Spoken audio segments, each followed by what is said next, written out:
Hello friends, எல்லாருக்கும் வணக்கம். இன்றைக்கி நம்ம சேனலில் ஸ்குவிட், அதாவது இதை கனவானும் சொல்லுவாங்க, அதே மாதிரி இதை கூந்தல் மீன் அப்படின்னும் சொல்லுவாங்க. இதை எப்படி சுத்தம் பண்ணி சுவையாக செய்கிறது அப்படின்றது தான் இன்றைக்கி நம்ம வீடியோவில் பார்க்க போகிறோம்.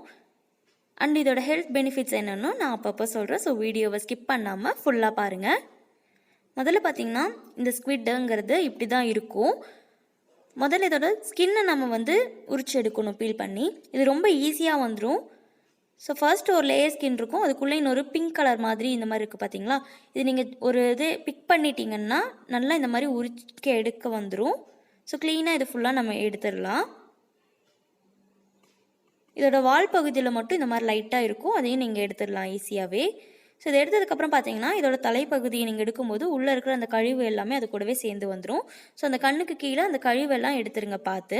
கீழே மை அப்படின்ற ஒரு பகுதி இருக்கும் இந்த கண்ணுக்கு கீழே, அது உடையாமல் எடுத்துருங்க, இல்லைனா கையிலலாம் ஆகும்.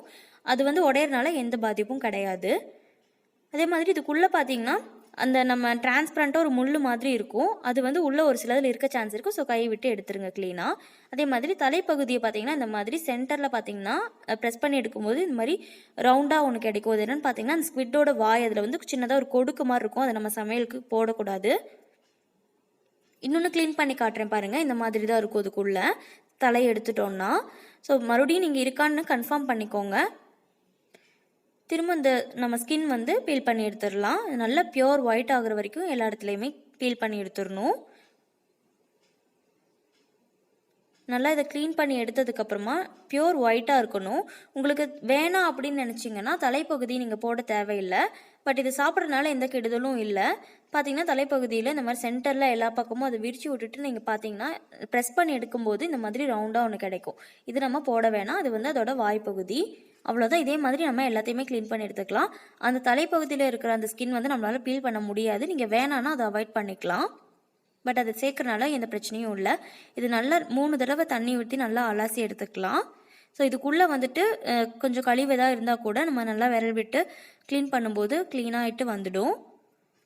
இது 2-3 டைம் நல்லா தண்ணியில் அலசி எடுத்துக்கணும். பாருங்கள், தண்ணி கலர் சேஞ்ச் ஆகணும் டிரான்ஸ்பரண்ட்டாக, இன்னுமே அந்த அழுக்கு மாதிரி வருது.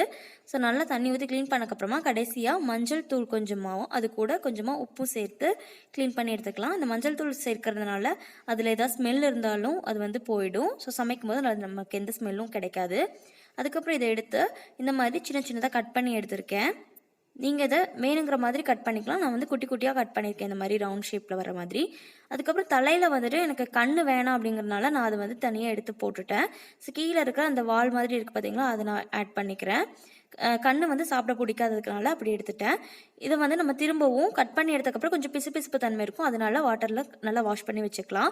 இப்போ ஒரு கடாயில் 3 டேபிள் ஸ்பூன் போல் எண்ணெய், அது கூட 1/4 டேபிள் ஸ்பூன் கடுகு, கொஞ்சமாக சீரகம் போட்டுக்கலாம். இது கூட ஒரு 4-5 பச்சை மிளகாய் எண்ணெயிலே வதக்கி எடுத்துக்கலாம், அதனால நமக்கு நல்லா காரமே தெரியாது.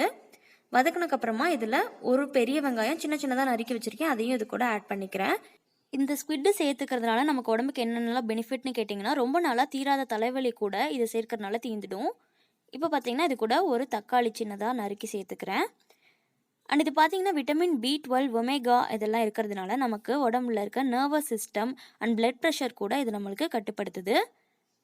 தக்காளி நல்லா மசிஞ்சிருச்சு.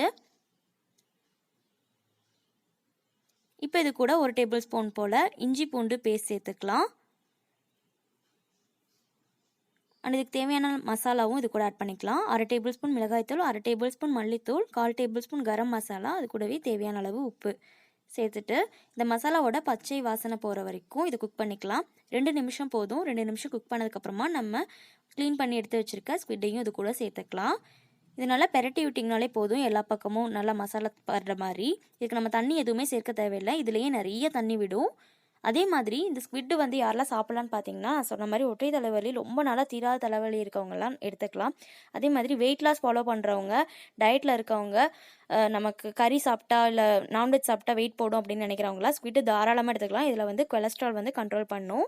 அண்ட் இப்போ பார்த்தீங்கன்னா ஃப்ரெஷ்ஷாக தட்டி வச்சுருக்க மிளகையும் இது கூட ஆட் பண்ணிக்கிறேன். அவ்வளோதான்.